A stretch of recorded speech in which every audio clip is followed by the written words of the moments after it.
안녕하십니까. 2021년 가을텀 성경탐구 시간 오신 여러분 환영합니다. 저는 여러분과 함께 마가복음 공부할 홍승의 목사라고 합니다. 이제 저희 교회 연말 특세가 얼마 남지 않은 것 같아요. 우리 이 영상 보시는 우리 성도님들 지금부터 기도 제목 많이 생각하시고 마가복음 특별히 공부하면서 우리가 배우게 되어진 것들 있으시다면 좀 기도 제목에 잘 이렇게 녹여내셔서 하나님 내 삶을 통해서 좀 하나님 나타나시는 귀한 삶이 될 수 있도록 또 함께 추가해서 기도하면 어떨까 생각합니다. 연말인데 정말 추수의 계절도 지나고 이제는 정말 이제 감사의 계절이 돌아왔는데 우리 성도님들 한 분 한 분 삶 가운데에 정말 하나님께서 주시는 감사 제목들이 가득할 수 있기를 예수님의 이름으로 축복합니다. 오늘 마가복음 7번째 시간입니다. 7번째 시간인데 함께 하나님 말씀 보면서 우리 그리스도인의 사명, 또 교회의 사명, 우리가 예수님을 믿는 자로서 이 땅에 어떤 태도로 살아야 되는지를 조금 함께 공부하는 시간 가져보았으면 좋겠습니다. 오늘 시작하기 전에 지난주에 했던 거 잠깐 공부하고 추가적으로 복습할 내용 복습하면서 추가적으로 공부할 내용도 함께 보도록 하겠습니다. 지난주에 우리가 공부했던 것은 예수님이 받으신 세례 있잖아요. 예수님은 본래 세례를 받으실 필요가 없으신 분인데 세례를 받으셨죠. 대속물로 인정받기 위해서 우리의 죄를 사하기 위해서 세례 요한이 전했던 하나님 나라의 복음을 확장하는 연속선상에서 예수님은 세례를 받으셨다. 그 다음에 세례의 결과를 우리가 지난주에 공부했어요. 지난주에 공부했던 내용은 예수님께서 세례를 받으시니까 하늘이 갈라졌다라는 이 단어를 보면서 공부를 했었는데 하늘이 갈라졌다라는 뜻은 자연 현상으로서의 하늘의 갈라짐을 이야기하는 것은 아니라고 말씀을 드렸던 것 같아요. 우리가 예수님께서 세례를 받으시고 물에서 올라오시면 갑자기 먹구름이 끼어있던 하늘에 구름이 걷히고 한 줄기 빛이 쫙 내리쬐는 그런 그림으로 많이 성경을 봐서 우리가 하늘이 갈라짐이라는 것을 자연 현상으로 이해를 하는 경우가 많은데 사실 여기서 하늘이 갈라짐이라는 것은 자연 현상으로서 물론 그 당시에 자연 현상으로서 그런 가시적인 사인이 있었을 수도 있겠죠. 하지만 더 근본적으로 성경이 이야기해주고 싶은 하늘의 갈라짐이라는 뜻은 자연 현상적인 하늘의 갈라짐을 이야기하는 것보다 더 높은 차원의 가르침을 우리에게 주는 거예요.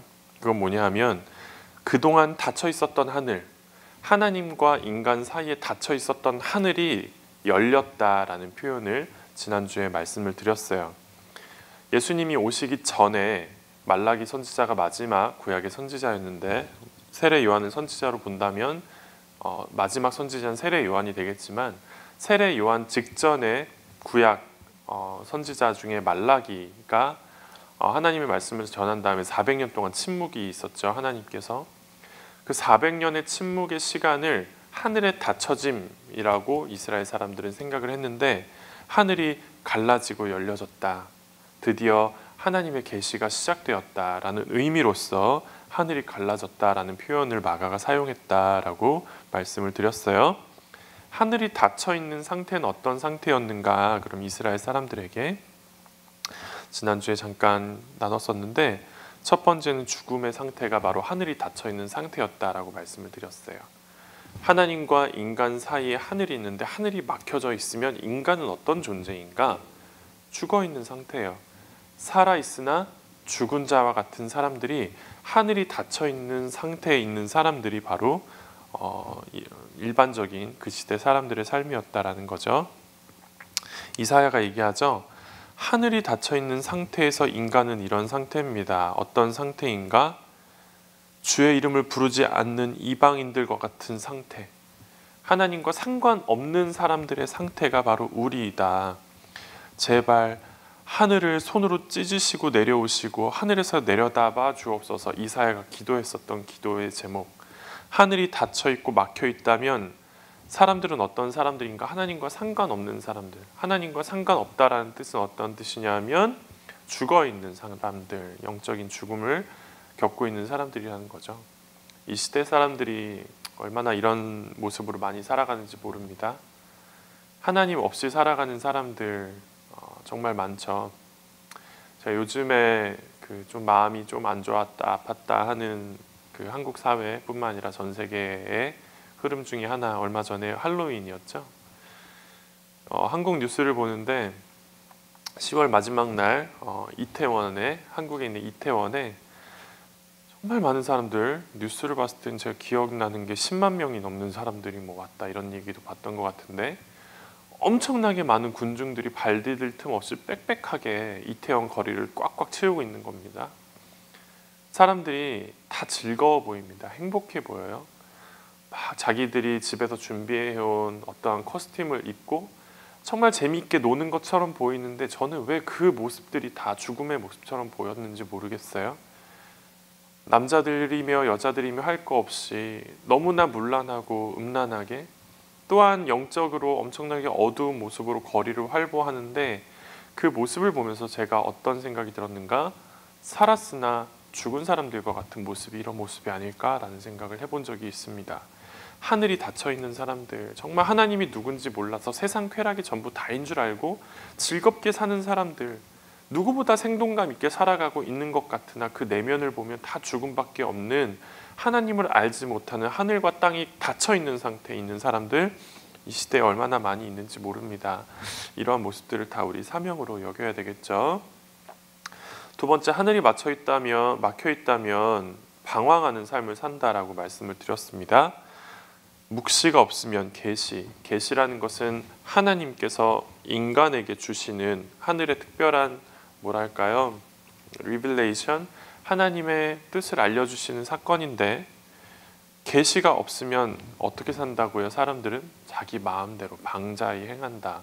무엇이 옳고 그른지를 몰라서 마음대로 사는 사람들, 이 사람들 다 화려한 것처럼 행복한 것처럼 살아 보여도 그 사람들 가만히 삶을 들여다보면 의미가 없습니다. 목적이 없어요.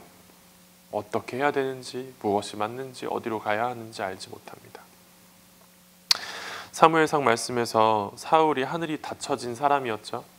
사울 왕이 있었는데 하나님 앞에서 계속된 반역과 불신과 배신과 불순종으로 인해서 하나님과 사울 사이에는 하늘이 닫혀버렸습니다. 사울이 어떻게 해야 되는지를 몰라요. 전쟁이 났습니다. 싸워야 하는지 도망을 가야 하는지 어떻게 해야 되는지 알지 못합니다. 그때 그의 답답한 심령, 여호와께서는 꿈으로도 우림으로도 예언자들로도 그에게 대답하지 않았다. 왜? 하늘이 닫혀 있으니까. 그때 사울이 했던 행위는 뭡니까? 무당을 쫓아갑니다. 영매하는 사람, 꿈에서 계시를 알려준다라고 하는 점쟁이를 찾아갑니다. 하나님을 믿는 사울 왕이 하늘이 닫히니까 어떻게 할지 몰라서 찾아가는 곳이 어디다? 점쟁이 찾아가는 겁니다. 이러한 삶들 우리 삶에서도 많이 경험하시죠? 예수님을 믿는다, 하나님을 믿는다 하나 어떻게 살아야 되지? 어디로 가야 되지? 어떻게 사는 게 옳은 거지? 분별하지 못하여서 하나님을 믿으나 점 보러 가는 사람들이 그렇게 많다라고 이야기합니다. 저도 우스갯소리로 많이 듣는 얘기 중에 LA 가면 그렇게 용한 차 타고 1시간만 올라가면 LA에 그렇게 용한 점쟁이 분들이 많으시다고. 성도님들, 우리 성도님들은 아니겠죠. 교회 다니시는 분들도 한 번씩 재미로라도 놀러 갔다 오면서 들른다 이런 얘기 들었던 적이 있는데, 하나님 믿으면 하늘이 찢어진 삶을 살게 됩니다. 하나님과 우리 사이가 닫혀있는 하늘, 가로막이 있는 게 아니라 예수님을 진짜 믿고 하나님을 인격적으로 만나고 하나님과 살아있는 교제가 있으시다면 막혀있는 하늘이 열려있는 상태입니다. 굳이 그런 데 가시지 않아도 말씀을 통해서 하나님의 뜻을 발견할 수 있습니다. 세 번째로는 결핍의 삶을 살고 있다. 하나님과 인간 사이에 막혀있는 하늘은 인간을 결핍으로 살게 한다. 아합 왕 지난주에 말씀드렸죠. 하나님을 배반하는 사람, 하나님을 떠난 사람, 우상을 섬기는 사람, 아합 왕, 하나님께서 매우 진노하셔서 하늘을 닫아버리셨습니다. 여기서 말하는 하늘이라는 실질적인 물리적인 하늘이죠. 닫혔을 때 어떤 일이 생깁니까? 비가 내리지 않아요. 처참한 결핍의 삶을 살게 되어지는 것이 하늘이 닫혀있는 사람들의 삶이다라고 말씀을 하였습니다. 하나님과 인간 사이에 닫혀있는 하늘을 사는 사람들, 죽음의 상태, 어떻게 살아야 되는지 모르는 방자히 행하는 방황하는 삶, 하늘이 닫혀 결핍되어진 삶을 사는 것이 하나님과 인간 사이에 가로막고 있는 담이 있는 사람들의 삶이다라고 말씀을 드렸어요.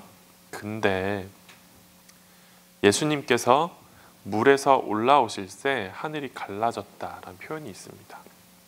마가복음 말씀인데, 근데 이 번역이 사실 약간 아쉬워요.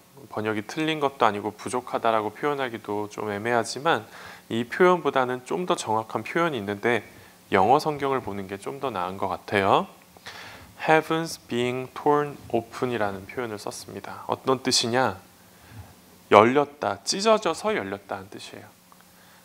예수님께서 세례 요한으로부터 세례를 받고 물에서 올라오실 때에 하늘이 어떻게 됐다? 찢어져서 열렸다라는 표현을 씁니다. 이 표현이 좀 더 좋은 번역인 이유는 뭐냐면 하늘이 갈라졌다라는 것은 왠지 구름이 열렸다라는 의미로 다가오잖아요. 그래서 잠깐 열렸는데 언제든 다시 구름이 덮이면 막힐 수 있는 것과 같은 이미지인데, 사실 원어 성경도 그렇고 영어 성경도 그렇고 어떻게 표현을 쓰냐 하면 찢어져서 열렸다는 표현을 씁니다. 예를 들면 제 옷이 확 찢어졌다. 어떻게 됩니까? 이걸 다시 이어붙이기가 쉽지 않죠. 어렵죠. 한번 찢어지면 끝난 겁니다. 다시 다치지 않아요.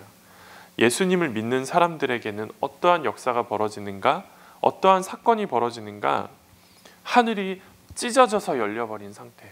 여러분, 우리에게 하늘은 활짝 열려 있습니다. 우리가 예수님을 믿는 순간 하늘이 열렸는데 어느 정도로 열렸는가? 하늘이 활짝 열려서 다시 닫히지 않아요. 예수님께서 십자가에 돌아가시는 순간 지성소에 어떠한 일이 벌어졌습니까? 성전 안에 지성소가 있는데 지성소는 하나님의 가장 거룩한 곳이에요. 지성소에는 아주 두껍고 커다란 천막이 쳐져 있어서, 천이 내려져 있어서 그 누구도 들어갈 수가 없어요. 1년에 한 번 대제사장만 들어갈 수 있는 것이 아주 거룩한 지성소였는데, 예수님께서 십자가에서 돌아가시는 순간 그 성소의 휘장, 하나님과 인간 사이를 가로막고 있었던 휘장이 어떻게 됐습니까? 거쳤다 이런 표현 쓰지 않죠. 뭐 말려 들어갔다 이런 표현 쓰지 않죠. 뭐라고 이야기합니까? 확 찢어져 버렸다. 어떤 뜻입니까? 완전히 열려버린 상태. 다시는 닫혀질 수 없는 하나님과 인간의 관계. 하나님을 믿는 순간, 예수 그리스도를 통해서 하나님께 나아간 순간 성소의 휘장은 완전히 찢어져 이제 인간은 언제든지 하나님께 나아갈 수 있게 되어진 것이 엄청난 은혜인 것처럼, 예수님께서 물에서 올라오실 때 하늘이 찢어져 버렸다. 다시는 우리에게 하늘이 닫히지가 않습니다. 물에서 올라오시는 사건을 칼빈이라는 신학자 잘 아시죠? 칼빈이라는 신학자는 뭐라고 이야기했는가? 예수님께서 물에 들어가시는 사건은 죽음을 예표한다. 그리고 물에서 올라오시는 사건은 부활을 의미한다라는 표현을 했어요. 예수님께서 죽음과 부활이라는 상징적인 세례 사건을 통해서 어떻게 하셨다? 하나님과 인간 사이를 가로막고 있던 하늘 장막을 찢어버리시고 이제 하나님과 인간은 온전한 연합과 하나를 이룰 수가 있게 되었다라는 거예요. 그래서 예수님께서 뭐라고 얘기하십니까? 예수님께서는 나는 길이요 진리요 생명이니 누구든지 나를 말미암지 않고는 아버지께로 나아갈 자가 없다. 반대로 말하면 뭡니까? 예수님은 길이요 진리요 생명이셔서 누구든지 예수님을 통해서 누구에게 나아갈 수가 있다? 하나님께 나아갈 수 있다. 왜? 하늘이 완전히 찢어져 버린 겁니다. 언제? 예수님의 죽으심과 사시는 사건, 예수님의 세례로 예표되어져 있는 죽음과 부활이라는 사건을 통해서 이제 인간은 하나님께 자유롭게 나아갈 수가 있게 되어진 거예요. 이제 하늘이 열렸습니다. 하늘이 뻥 하고 열려버린 겁니다. 그러면 우리는 어떤 삶을 살게 되어지는가? 첫 번째로는 죽음에 대해서 인식하는 삶을 살게 되어집니다. 하늘이 닫혀 있을 때는 인간은 죽음을 인식하지 못하는 상태라고 했죠.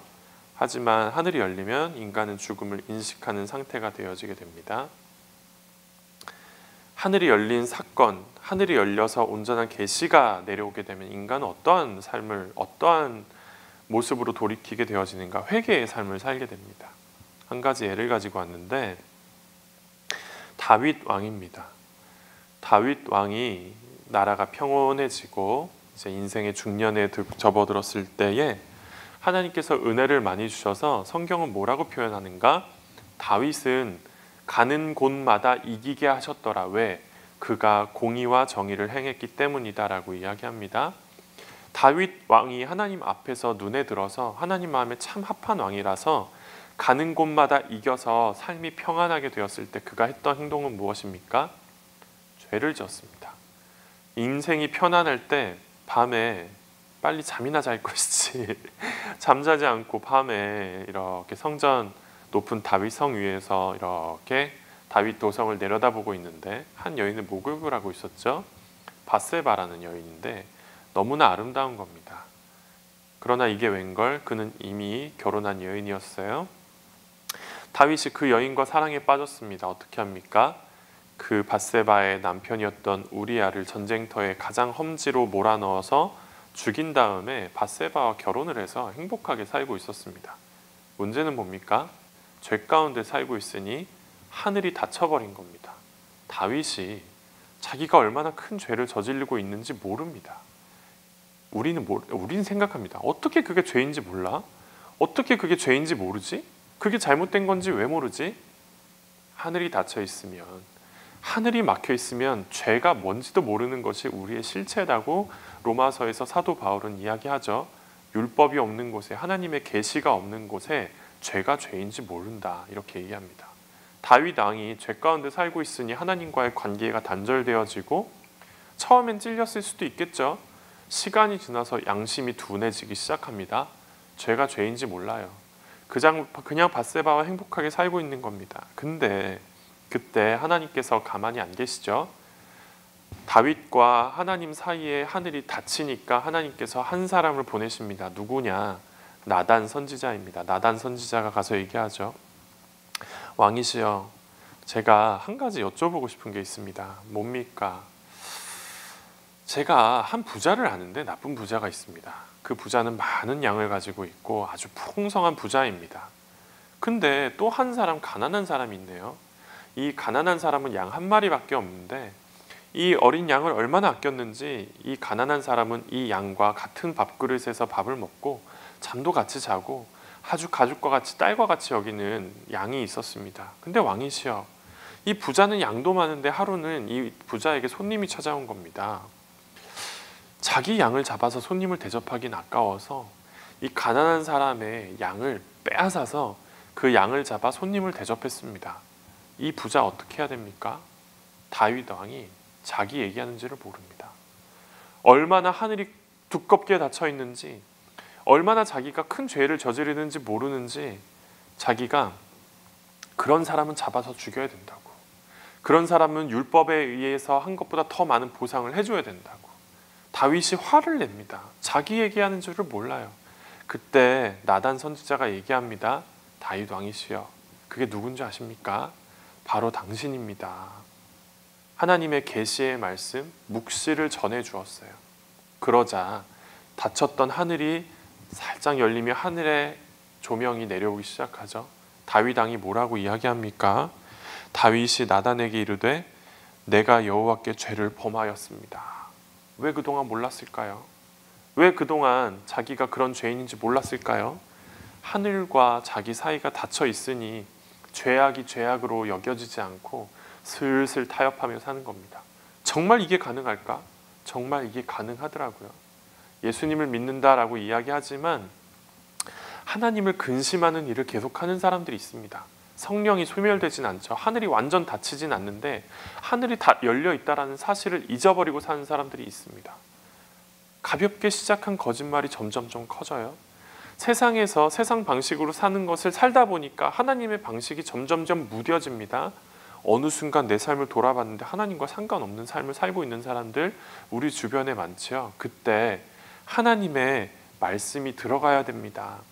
하나님의 계시의 말씀이 들어가면 어떠한 상태가 벌어지는가? 내가 잘못했습니다. 내가 잘못했습니다. 시편 51편 그때 다윗이 씁니다. 나단에 하늘의 계시가 열려졌을 때, 자기에게 들어왔을 때 물은 나는 내 죄를 압니다.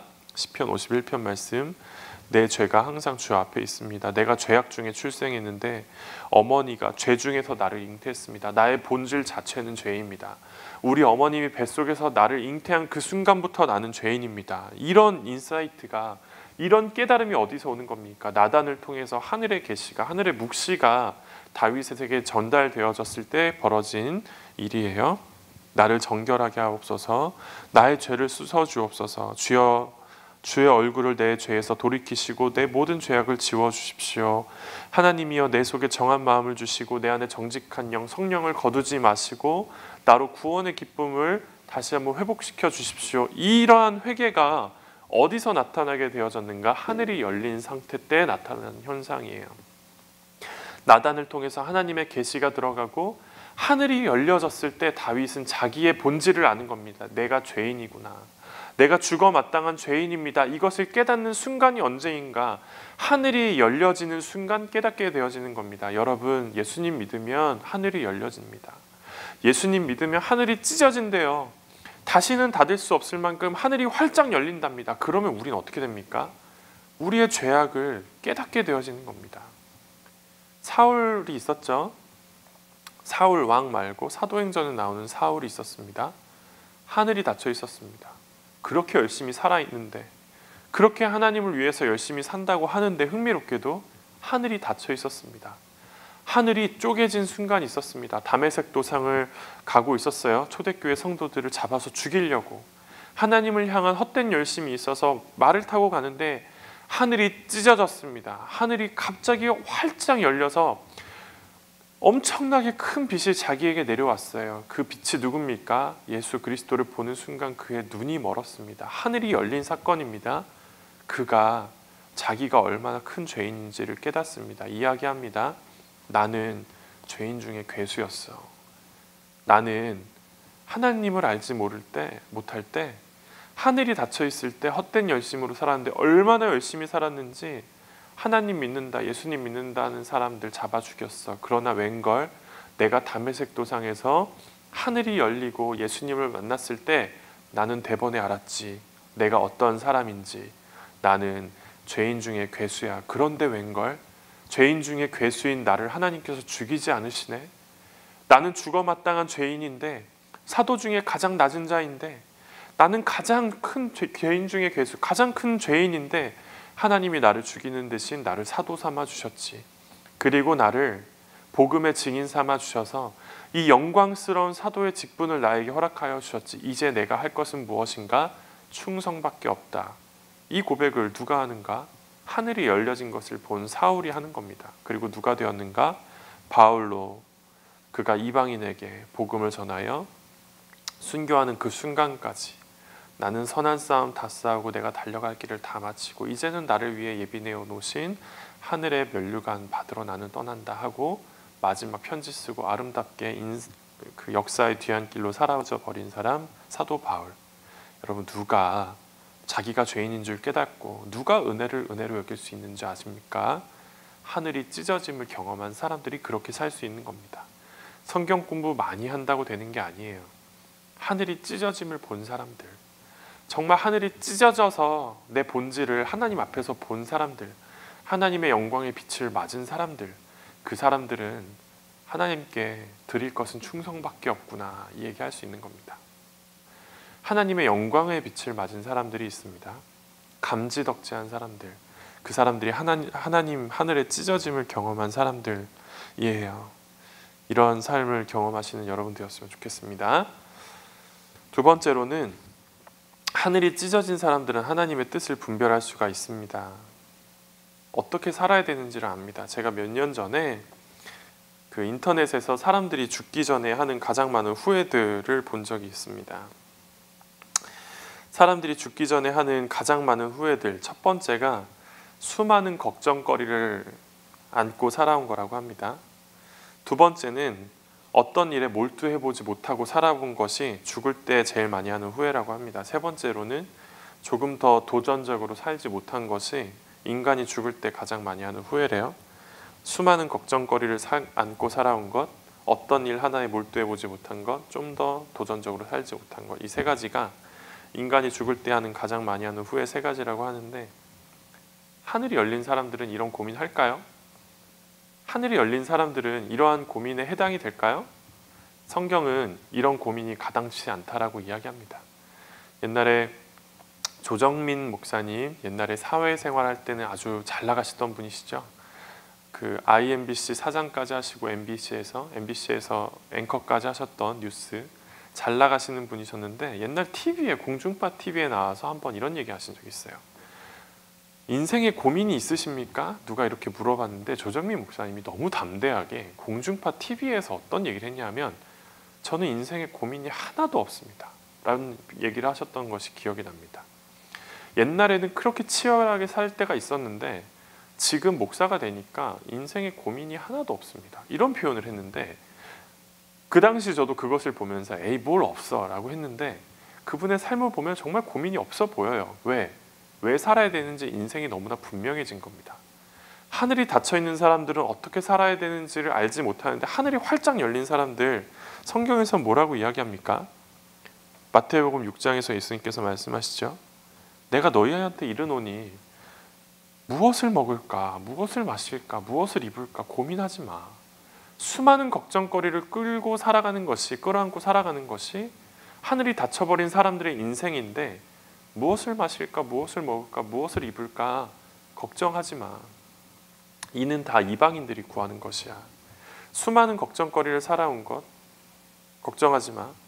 무엇 하나 몰두해보지 못한 것이 인생의 후회인데, 너희가 살아야 되는 방법이 있어. 먼저 그의 나라와 의를 위해서 최선을 다해서 열심히 살아라. 이것이 예수님께서 가르쳐 주신 것이에요. 우리는 왜 삽니까? 세상 사람들 왜 삽니까? 물어보면 행복을 위해서 산다라고 합니다. 일면 맞죠? 근데 어떻게 하면 행복해지는데요?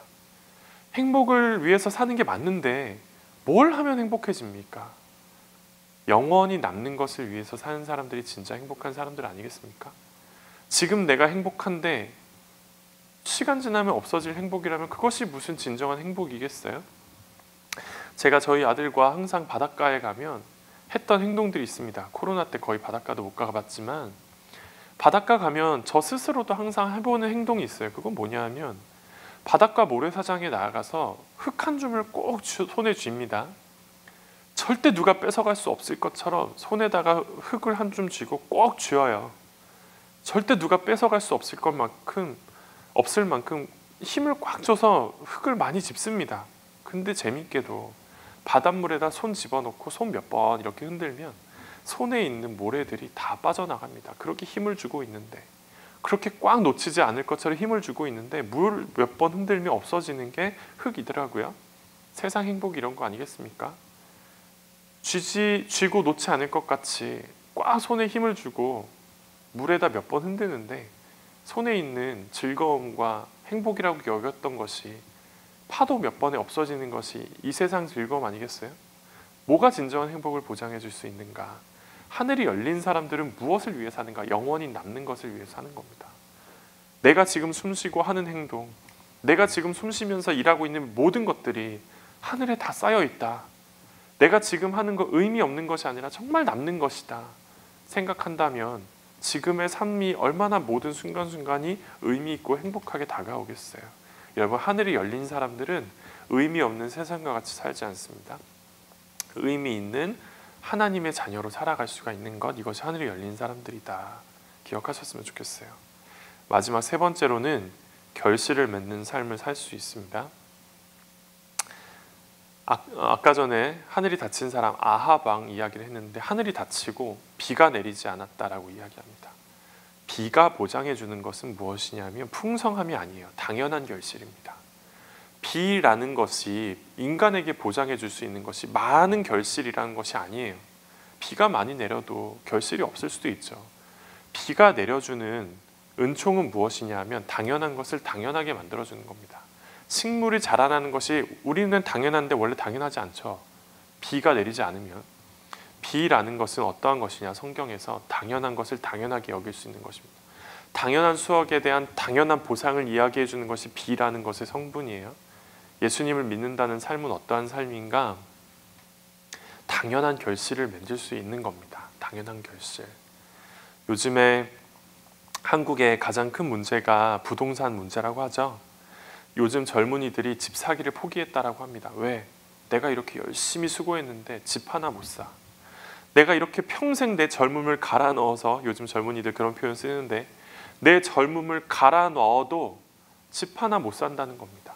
내가 최선을 다해 살았는데 결실이 보장이 되지 않는 삶이라는 거예요. 이 삶이 누구에게, 어느 시대에, 어느 나라에 임하는 것인가?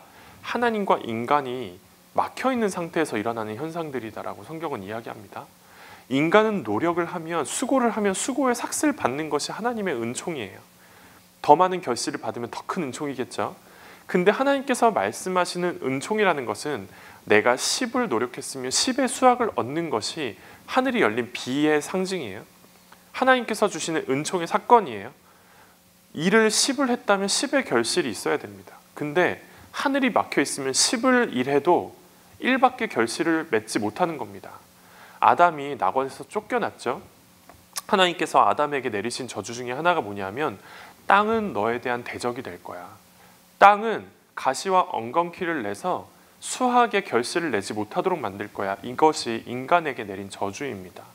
아담이 수고를 10을 합니다. 가을이 돼서 추수를 하는데 4, 5밖에 안 나오는 겁니다. 왜? 땅이 가시와 엉겅퀴를 내기 때문에. 수고와 노력을 하는데 결실을 맺지 못하는 것, 이것이 하늘이 닫혀져 있는 상태, 하나님과 인간이 상관이 없는 상태에서 벌어지는 인간의 존재의 아픔이에요. 요즘 시대가 그렇습니다. 하나님을 떠나다 보니까 어떤 일이 생기는가? 젊은이들이 인생을 갈아 넣었는데도 결실이 없는 겁니다. 근데 하늘이 열리면 어떠한 당연한 은혜가 내려오게 되어지는가? 열매 맺는 것이 자연스러운 삶을 살게 되어진다는 겁니다. 요한복음 15장 5절 말씀이죠. 나는 포도나무요 너희는 가지니 저가 내 안에 내가 저 안에 있으면 이 사람은 과실을 많이 맺게 된다. 하지만 나를 떠나서는 아무것도 맺을 수가 없을걸? 여러분, 가지는 열매 맺으려고 노력하지 않습니다. 내가 열매를 내야지, 내가 예쁜 사과를 내야지, 가지가 노력하는 게 아닙니다. 가지가 해야 될 일이 있어요. 그것은 무엇이냐? 붙어 있으면 자연스럽게 열리는 겁니다. 하나님께 붙어 있으면 결실은 자연스럽게 맺게 되는 거예요. 더 큰 은총이 있다면 결실을 맺되 더 많은 결실을 맺을 수가 있겠죠. 하늘이 열린 삶은 당연한 게 자연스러운 삶을 살게 되어지는 겁니다. 시편 1편 말씀입니다. 복 있는 사람은 누구냐? 시냇가에 심은 나무가 철을 따라 열매를 맺는 것, 잎사귀가 마르지 않는 것, 이것이 복 있는 사람이라고 이야기합니다. 시냇가에 심은 나무가 노력과 수고가 뭐가 필요하겠습니까? 그저 붙어 있으면, 그저 살아만 있다면, 그저 하루하루 열심히만 산다면 자연스럽게 열매 맺는 삶, 이것이 바로 하늘이 열려있는 사람이다라고 이야기합니다. 하늘이 닫혀있는 삶, 죽음의 상태에서 하늘이 열리면 죽음을 인식하게 되고, 하늘이 닫혀있는 방황하는 인생에서 하늘이 열리면 하나님의 뜻을 분별할 수 있게 되어지고, 하늘이 닫혀서 결핍의 삶이 있다면 수고의 결실을 누리되 하나님의 은혜로 더 크게 풍성히 누릴 수 있는 것, 이것이 하늘이 닫혀있는 삶에서 하늘이 열리는 삶으로 나아가는 삶이다라고 성경은 이야기합니다. 여러분은 하나님과의 관계가 어떻게 되어 있으십니까? 열려 있으십니까? 닫혀 있으십니까? 바라기는 여러분의 하늘이 활짝 열려 있었으면 좋겠어요. 날마다 기도의 자리에 들어가셔서 하나님과 나 사이에 가로막고 있었던 모든 죄의 장애물을 걷어내시고 하늘의 음성도 들으시고, 말씀을 보실 때에 눈이 가리워져서 하나님과 나 사이의 관계가 가리워져서 말씀이 안 보이는 것이 아니라 하나님과의 관계가 뻥 뚫려 있어서 말씀을 피면, 말씀을 보면 말씀 안에 숨겨있는 하나님의 마음이 읽히고, 글이 아니라 하나님의 마음이 읽히는 여러분 되었으면 좋겠고, 여러분이 하나님과의 관계가 열려 있어서 여러분의 수고가 하나님 앞에서 헛되지 아니하고 결실을 맺되 풍성이 열려있는 열린 하늘 가운데 살아간 여러분 되었으면 좋겠습니다. 두 번째로, 하늘이 열린다라는 것은 소망의 메시지죠. 에스겔이 포로로 끌려간 지 5년 되었습니다. 여기서 이렇게 시간을 많이 쓰면 안 되는데, 에스겔이 포로로 끌려간 지 5년째가 되었을 때 하늘이 열립니다. 하나님의 모습이 보입니다. 여러분, 에스겔이 포로로 끌려간 지 5년째에 그리고 하나님께서 에스겔 말씀을 통해서 내려주십니다. 말씀을 어떠한 말씀이신가? 65년 뒤에 너희는 풀려날 거야. 에스겔에게 말씀이 내려오는 겁니다. 하늘이 열리고 65년 후에는 바벨론 포로 생활에서 끝이 나게 될 거야. 소망의 메시지가 들려옵니다. 그리고 앞으로 오실 메시아가 하실 일까지 하늘이 열리면서 에스겔이 깨닫게 됩니다. 맑은 물을 너희에게 뿌려서 너희로 정결하게 하고 새 영을, 성령을 너희 속에 둘 것이다. 새 마음을 주어서 나의 율법을 행하되 기쁘게 행하게 할 것이다. 이것이 앞으로 메시아를 보내서 할 일까지, 앞으로 수천 년이 지난 미래까지 볼 수 있는 해안을 열어주시는 사건이 에스겔 1장에서 에스겔이 경험하는 사건이에요. 하늘이 열리고 하나님께서 모습을 보이시며 그에게 말씀하신 것, 이것이 무엇입니까? 소망의 메시지를 전해주시는 거죠. 니고데모가 요한복음 3장에서 예수님께 찾아오죠. 어떻게 하면 영생을 얻겠습니까? 거듭나야 돼. 니고데모, 너 사내들인 공의회에 잘 나가는 사람이지, 너 거듭나야 돼. 니고데모가 얘기합니다. 제가 나이가 지금 60이 넘었는데 어머니 뱃속에 다시 들어가란 말입니까? 어떻게 다시 태어납니까? 내가 말하는 거듭남은 물과 성령으로 거듭나는 사건을 이야기하는 거야. 거듭나는 것은 엄마 뱃속에 들어갔다 다시 태어나는 게 아니라 물과 영으로 거듭나는 사건. 깨끗한 마음을 주셔서 하나님의 율법을 글로 보는 율법이 아니라 너의 신비에 마음에 심어서 하나님의 말씀과 계명을 기쁘게 따라가는 이 사건, 이것이 구원의 사건, 거듭남의 사건이야. 니고데모한테 말씀하셨던 것이 이것이에요. 에스겔이 하늘이 열리니까 예수님이 보이는 겁니다. 하나님의 복음의 비밀이 보이는 겁니다. 65년 후에 바벨론 포로로부터 자유롭게 될 거야. 앞으로의 메시아에 대한 소망, 65년 뒤에 자유롭게 되는 해방된 민족의 소망. 하늘이 열리니까 에스겔이 바라보았던 소망이 뭡니까? 소망의 메시지를 보게 되는 겁니다. 두 번째로는 스데반이죠. 스데반이 복음을 전합니다. 어찌나 성령 충만한지 사도행전 7장 말씀을 보면 유대인들, 제사장, 서기관들, 바리새인들 앞에서 주눅 들지 않고 예수 그리스도의 피 묻은 복음을 열심히 증거합니다. 스데반이. 근데 건드리면 안 되는 걸 건드렸습니다. 스데반이 뭐냐면 성전을 건드렸습니다. 아브라함의 역사부터 시작해서 다윗, 솔로몬의 성전까지의 얘기를 스데반이 7장에 걸쳐서 쫙 표현하면서 펼쳐면서 복음을 증거하는데, 솔로몬의 성전을 얘기하면서 스데반이 얘기하죠. 어떻게 하나님이 인간이 지은 성전 안에 갇혀 계실 수가 있겠는가? 어떻게 하나님의 그 크신 분이 성전 안에만 있다고 너네가 얘기할 수 있는가? 이스라엘 사람들이 목숨보다 소중하게 여기는 게 있습니다. 성전입니다. 눈에 보이는 성전을 이스라엘 사람들은 너무 소중하게 여겨요. 근데 스데반이 얘기합니다. 하나님이 성전 안에 갇혀 계신 분이 아니야. 이 얘기 때문에 스데반이 돌에 맞아서 순교를 하게 되죠. 스데반이 순교를 할 때 얼마나 고통스러웠겠습니까? 틀린 복음을 전한 게 아닙니다. 하나님의 복음이에요. 완전한 복음입니다. 목숨을 다해 전한 복음이에요. 돌에 맞아서 고통 가운데 죽어가고 있는 그 순간 어떠한 일이 벌어집니까? 하늘이 열렸습니다. 인자 예수 그리스도가 하나님 우편에 서신 것을 보노라. 하늘이 열리니까 스데반이 누가 보였습니까? 예수님이 보였어요. 죽음의 현장에서 무엇을 보았습니까? 하늘 소망을 보았습니다. 하늘이 찢어졌습니다. 뭐가 보입니까? 소망이 보이는 겁니다. 포로로 살고 있었던 에스겔에게는 65년 미래에 있을 하늘의 소망이 열려 보이기 시작하는 겁니다. 복음으로 인해서 핍박받았던 스데반은 하늘이 열리니까 뭐가 보이는 것입니까? 하나님 우편에 앉아 계신 예수 그리스도 영생의 소망이 보이는 것입니다. 하늘이 열렸다, 하늘이 찢어졌다라는 사건은 엄청난 사건입니다. 사람의 인생은 하늘이 찢어지는 사건 전과 후로 나뉘는 것 같아요.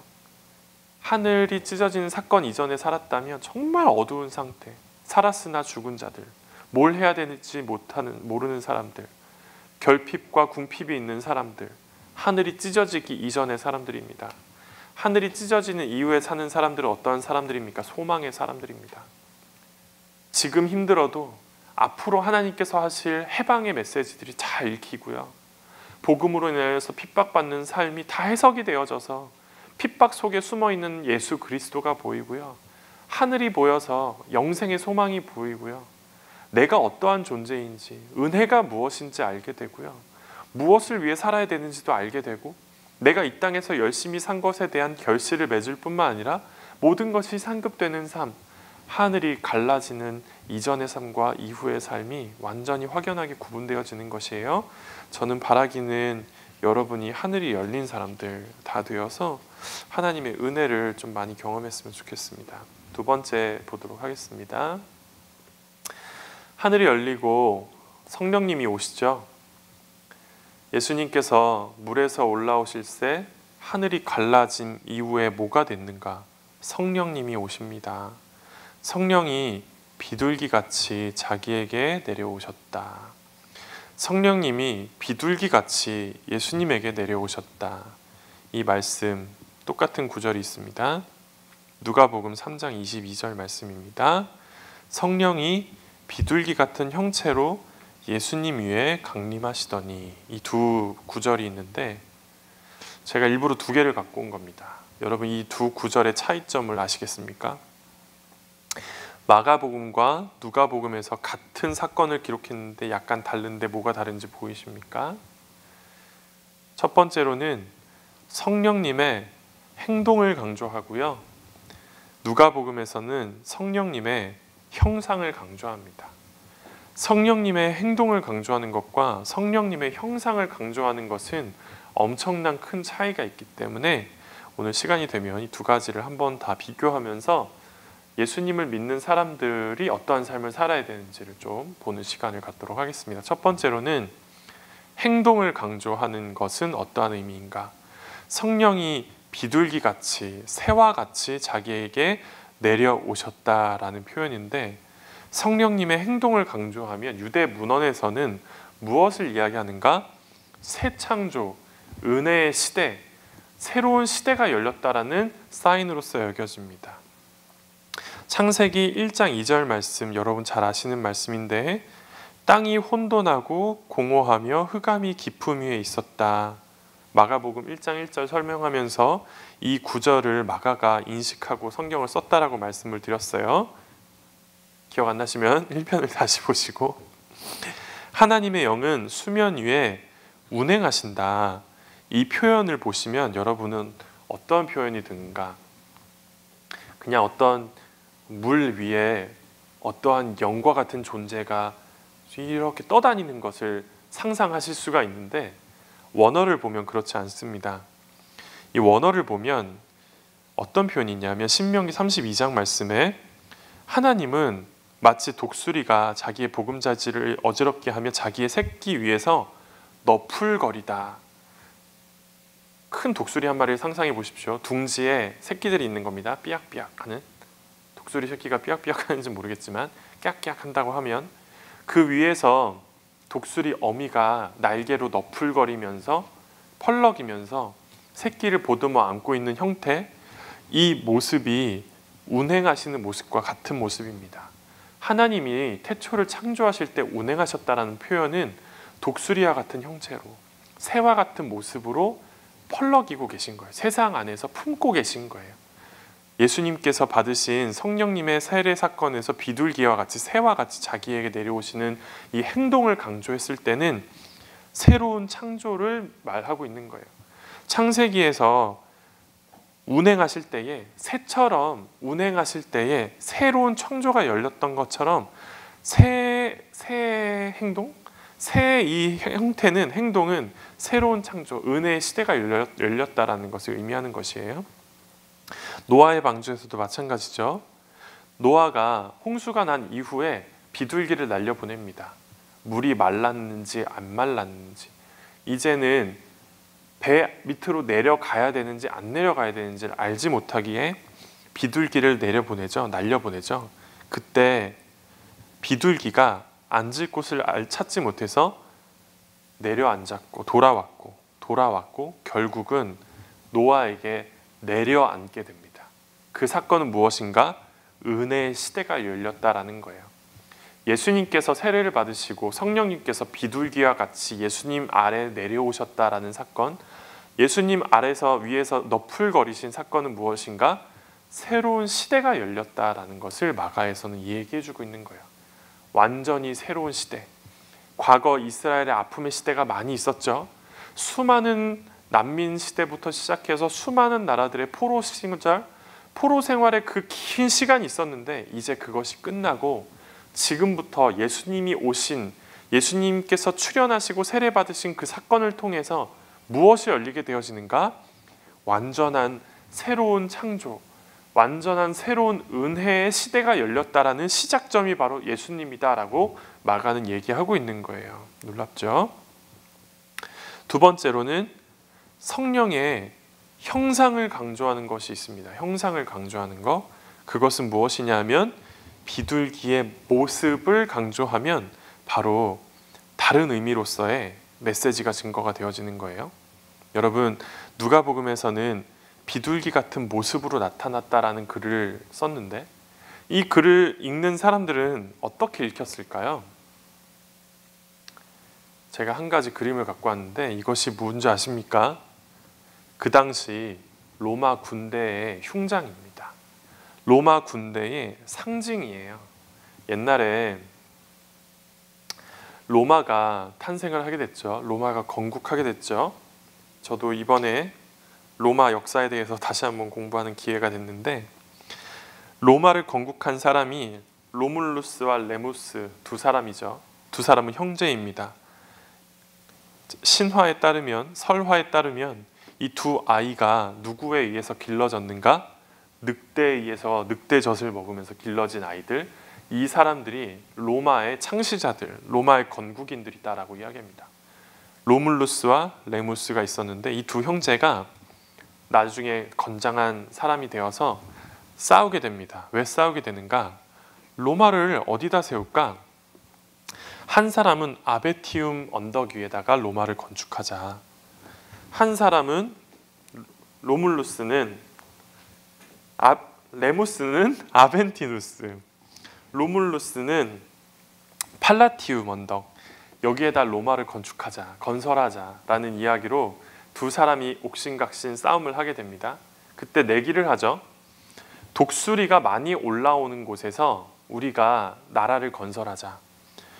독수리가 팔라티움 언덕에서 많이 나오면 팔라티움 언덕에서, 아벤티움 언덕에서 많이 올라오면 아벤티움 언덕에다 로마를 건설하자. 두 사람이 얘기를 했는데 결국은 로물루스가 찍었던 팔라티움 언덕에서 독수리가 12마리가 올랐고 아벤티움 언덕에서는 독수리가 6마리만 올랐어요.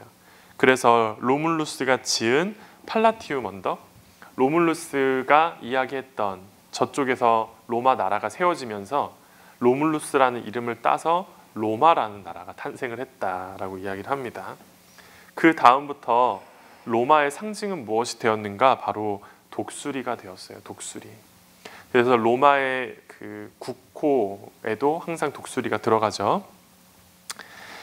본래는 독수리는 그냥 상징적인 표현이었는데 로마 군대가 본격적으로 독수리를 데리고 다니게 된 계기가 있습니다. 그것은 무엇이었냐면 마리우스라는 사람이 있었습니다. 옛날에 로마는 어떠한 군대 형식이었냐면 로마를 나라에서 운영하지 않고 나라에서 운영을 하되 징집을 하거나 모집을 할 때 개인이 지원을 하는 형태였어요. 개인이 지원을 하는데 어떻게 지원을 하냐 하면 본인이 군인이 되고 싶으면 본인이 자기 무기를 사는 겁니다. 무기를 사 들고 와서 저 군인 하겠습니다 하면은 군대에 들어오는 것이 고대 로마의 군대였어요. 근데 이 마리우스가 그렇게 하다 보니까 너무 군대가 하나가 되지 않고 너무 중구난방 당나라 군대처럼 운영이 되는 겁니다. 그래서 마리우스가 군제 개혁을 하게 돼요. 그것은 무엇이냐 하면 지원을 하면 나라에서 무장을 해주는 겁니다. 다 각기 다른 무장을 가지고 군대에 들어오는 것이 아니라 통일된 무장을 시켜요. 통일된 무장에 하나의 깃발을 만들게 되어지는데 그것이 바로 무엇이었는가? 독수리 형상이었어요. 그래서 로마의 상징은 무엇이 되었는가? 로마 군대의 상징뿐만 아니라 로마의 상징은 무엇이었는가? 독수리였어요. 근데 예수님께서 세례를 받으시는 사건 때 무엇이 내렸는가? 비둘기가 내렸다라고 이야기합니다. 비둘기. 그 당시 전 세계는 로마의 힘으로 인해서 통치를 받는 시대였는데 예수님께서 세례를 받으실 때에 비둘기는 평화의 상징, 노아의 홍수 이후로부터 계속 평화의 상징이었는데 평화로서 다스리는 왕이 등장했다라는 거예요. 예수님께서 말씀하십니다. 요한복음 14장 27절, 평안을 너희에게 끼치노니 나의 평안을 너희에게 주노라. 내가 너희에게 주는 것은 세상이 주는 것과 같지 않다. 내가 주는 평화는 세상이 주는 평화와 같지 않다라고 이야기합니다. 그 당시 로마는 어떠한 세상이었는가? 팍스 로마나라고 해가지고 로마가 제공하는 평화가 있었어요. 로마의 평화의 기틀은 뭐였는가? 로마가 제공하는 평화의 저면에는 힘이라는 것이 있었는데 세상이 주는, 힘이 주는 평화와 같지 않다. 예수님이 주시는 평화는 무엇인가? 예수님의 섬김을 통한 평화예요. 이사야에서도 얘기하죠. 예수님이 우리에게 날 것이다. 한 사람이 날 것이다. 그 사람의 이름은 기묘자라, 모사라, 전능하신 하나님이라, 영존하시는 아버지라. 그분은 누구다? 평강의 왕인데 여기서 말하는 평강은 헬라어로는 에이레네, 히브리어로는 그 유명한 바로 샬롬입니다. 예수님께서 이 땅에 오셨을 때 그 모습은 어떠한 모습인가? 힘으로써 다스리시는 왕이 아니에요. 평화로 다스리시는 왕이십니다. 그분은 어떠한 평화로 다스리시는가? 성령께서 주시는 평화로 이 세상을 다스리시는 분이십니다. 성령의 열매는 사랑과 희락과 화평, 여기서 말하는 화평이 어떠한 것인가? 바로 에이렌의 샬롬입니다. 예수님께서 다스리시는 세상은 어떠한 세상인가? 평화로운 세상입니다. 평화로운 세상. 성령님께서 오시면 일어나는 현상이 있습니다. 그 현상은 무엇인가? 평화라는 거예요. 평화. 이 세상에 평화가 많이 없죠. 전쟁이 그치는 날이 없습니다. 최근에도 아프가니스탄 사태를 보면서 또한 최근에 대만과 중국의 갈등, 이러한 사건들을 보면서 이 세상에는 정말 참된 평화가 없구나라고 생각합니다. 있긴 있죠. 거짓된 평화가 있습니다.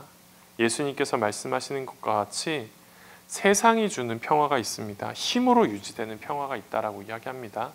근데 진정한 평화는 어디서 옵니까? 예수 그리스도를 통해서 성령님이 오실 때에만 임하는 평화가 있다라고 성경은 이야기합니다. 성경에서 평화라는 것, 에이레네, 샬롬이라는 것이 세 가지 용례로 쓰입니다. 첫 번째로는 평화, 전쟁이 없는 상태로서의 평화를 이야기할 때도 있고, 두 번째는 화평, 화목이라는 단어도 쓰이는데 개인과 개인 간의 관계 안에 있는 화목이라는 것이 있어요. 평강이라는 것이 있습니다. 인간 내면 안에 있는 평화. 이 세 가지가 힘으로부터 온다라고 이야기하는 로마 시대가 있었습니다. 하지만 이 평화와는 다른 평화가 있다라고 이야기합니다. 힘으로부터 오는, 능력으로부터 오는 평화가 아니라 진정한 평화가 있다라고 이야기합니다. 그 평화가 무엇인가?